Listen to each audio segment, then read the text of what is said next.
আগামী শনিবারের মধ্যে বাংলাদেশের সকল ক্লিনিকগুলিতে লেবার রুম প্রতিষ্ঠিত করতে হবে। যারা না করবে তাদের লাইসেন্স বাতিল করে দেব এবং সেই ক্লিনিক বন্ধ করে দেব।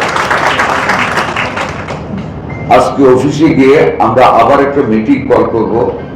আমরা সকল প্রাইভেট ক্লিনিকে মিডওয়াইফার নিয়োগের কাজ বাধ্যতামূলক করব, যাতে করে আমাদের মায়েদেরকে নর্মাল ডেলিভারিতে উদ্বুদ্ধ করা যায়, যাতে করে আমাদের মিডওয়াইফাররা গ্রামে যারা যেখানে বাড়ি থাকবে, স্থানীয় থাকবে, মায়েদেরকে কাউন্সিলিং করা যায়।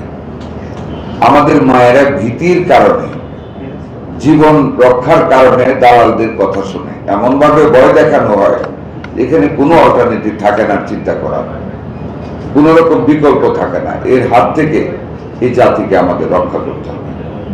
আপনারা একটা অ্যাসোসিয়েশন ফর্ম করেছেন, it's very good of it. কারণ সংঘবদ্ধ একটা গোষ্ঠী ব্যতীত ভয়েস রেজ করা যায় না, আর ভয়েস রেজ না করতে পারলে সমাজে পরিবর্তন বা সংস্কার করা যায় না।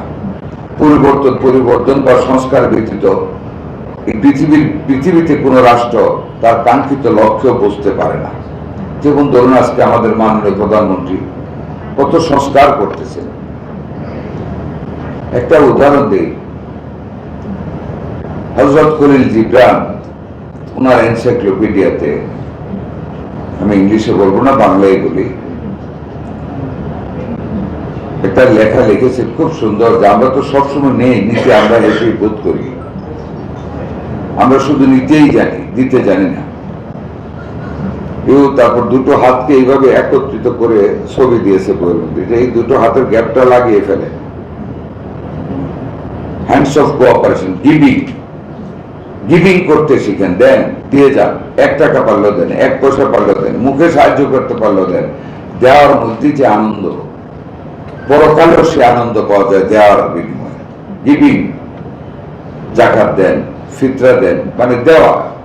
একটা মানুষ কাপড় পরতে পারেন, একটা কাপড় দিয়ে দেন আপনার সক্ষমতা থেকে, খাইতে পারেন, একটু খাওয়ায় দেন, মানে দেওয়ার মধ্যে একটা আনন্দ আছে। যেমন আপনাদের সার্ভিস, ইটস এ গিভিং। এই গিভিংটাকে আরো এক্সটেন্ড করতে হবে for the betterment of a better community. আমি আগেই বলেছি, একটা মানে শক্তিশালী জনগোষ্ঠী ব্যতীত, একটি সবল জনগোষ্ঠী ব্যতীত সবল অর্থনীতি করা যায় না।